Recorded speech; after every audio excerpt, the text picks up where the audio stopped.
என் அம்மா, இது என் 2வது தம்பி, மூணாவது தம்பி இது 3வது தம்பி, 2வது தம்பியை தான் கொண்டுட்டாங்க. இது என் அப்பா. இந்த என் தம்பிக்கு எதுவும் தெரியாத ஒரு பொடியனை சும்மா கூட்டு போய் அநியாயத்துக்கு அடிச்சு கொண்டிருக்கானுங்க. நடந்தது என்னன்னா, இவன் ஸ்கூலுக்கு வந்திருக்கான். இந்த அண்ணா எங்கன்னு கேட்டிருக்கான். அம்மா சொல்லியிருக்காங்க, அண்ணா இப்பதான் வேன்ல அயரன்னு போயிட்டான்னு. போனதுக்கு அப்புறம் பைக் எடுத்திருக்கான். பைக் எடுக்கல. அம்மா சொல்லியிருக்கு, பைக் எடுக்காதடா, அண்ணா வந்தா ஏசுவான், அடிப்பான்னு. சரி, அதுக்கு அண்ணா வரதுக்கு முன்னாடி நான் வந்துடுவேன் அப்படின்னு பைக் எடுத்துட்டு போயிருக்கான்.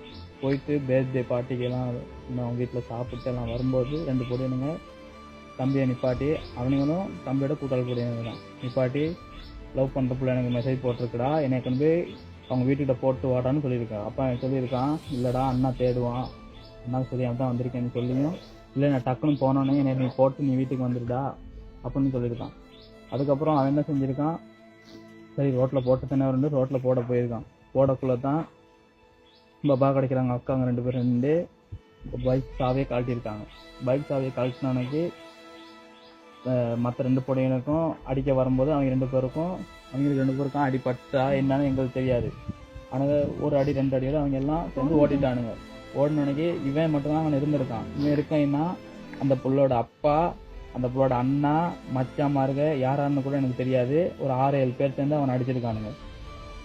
இது வந்து எங்க தம்பிக்கும் அந்த லவ் பண்ற பிள்ளைக்கும் எந்த சம்மதமே இல்லை.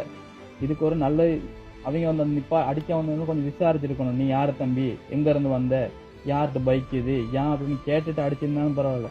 ஒரு பொடியனா வந்த கேட்டு கேள்வி இல்லாம அடிக்கிறாங்க. காட்டு முன்னாடித்தனமா அடிச்சிருக்கானுங்க.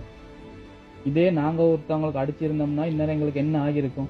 அரசாங்கத்தால போலீஸால அவங்க எல்லாம் அரெஸ்ட் பண்ணி இருக்காங்க, இல்லைன்னு சொல்லல, எல்லாத்தையும் அரெஸ்ட் பண்ணியிருக்காங்க. அரெஸ்ட் பண்ணாலும் அவங்களுக்கான நியாயமான ஒரு தண்டனையை கொடுக்கணும். ஒரு தண்டனை என்னன்னா, ஸ்ரீலங்கால தண்டனை என்னன்னா, அவங்களை 6 மாசம் உள்ளுக்கு போடுவாங்க. அதுக்கப்புறம் எப்ப வச்சு வெளியே, அரசாங்கத்துல நீதி எப்ப வச்சு வெளியே வந்துடலாம். வெளியே வந்து அதுக்கப்புறம் வழக்கு போகும். அதுக்கப்புறம் அவங்களுக்கு 10 வருஷம் 15 வருஷத்துக்கு அப்புறம் அவங்களுக்கு தண்டனை கிடைக்கும். அப்படி ஒரு தண்டனை கிடைச்சி வேலை உயிர் போனது அப்ப இப்பதான் தண்டனை கிடைக்கணும். எங்களுக்கு நடந்த மாதிரி கஷ்டப்பட போறது நாங்க தான். எங்க தம்பி வந்துகிட்டு இருக்கோம். கொஞ்சம் பாருங்க எவ்வளவு அழகான பொடியன்னு. எந்த தப்பு பண்ண மாட்டான், எந்த ஒரு கெட்ட பழக்கமும் இல்ல. வீட்டை விட்டு வெளியே எங்கேயும் போக மாட்டான். வெளியே வரக்கூடாது. அவங்களுக்கு ஆயுள் தண்டனை கொடுக்கணும். இல்லாட்டி இது எங்க தம்பிக்கு நடந்த மாதிரி இன்னொருத்தனுக்கு நடக்கும். அது நடக்க கூடாதுன்னா தண்டனை அவங்களுக்கு கிடைக்கணும். அதுக்கு முடிஞ்ச அளவுக்கு இதை ஷேர் பண்ணுங்க. பெரிய அளவுக்கு கொண்டு போங்க. நம்ம ஜனாதிபதி அளவுக்கு இதை கொண்டு போங்க.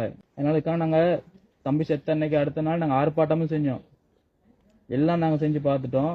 இன்னும் 15ஆம் தேதி தான் வழக்குன்னு எங்களை கூப்பிட்டுருக்காங்க. வழக்குல என்ன சொல்லுவாங்களோ தெரியல. அதனால முடிஞ்ச அளவுக்கு இதை ஷேர் பண்ணுங்க. நிறைய அளவுக்கு பப்ளிக் ஆக்குங்க.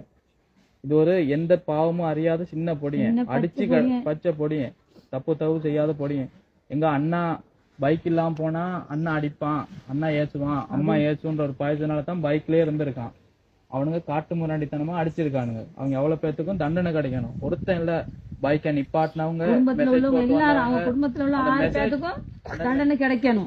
அந்த மெசேஜ் போட்டவங்களும் அவங்கள அந்த 2 பொடிங்களை பிளான் பண்ணி வர வைக்கிறதுக்கு மெசேஜ் போட்டிருக்காங்க. அந்த புள்ள விட்டு அக்கா மெசேஜ் போட்டிருக்காங்க, இப்படித்தான் நீ வான்னு வர வச்சு அடிக்க இல்ல கொலை பண்ணையா அது எங்களுக்கு தெரியாது. பிளான் பண்ணி வர வச்சு கொலை பண்ண பாத்துருக்காங்க.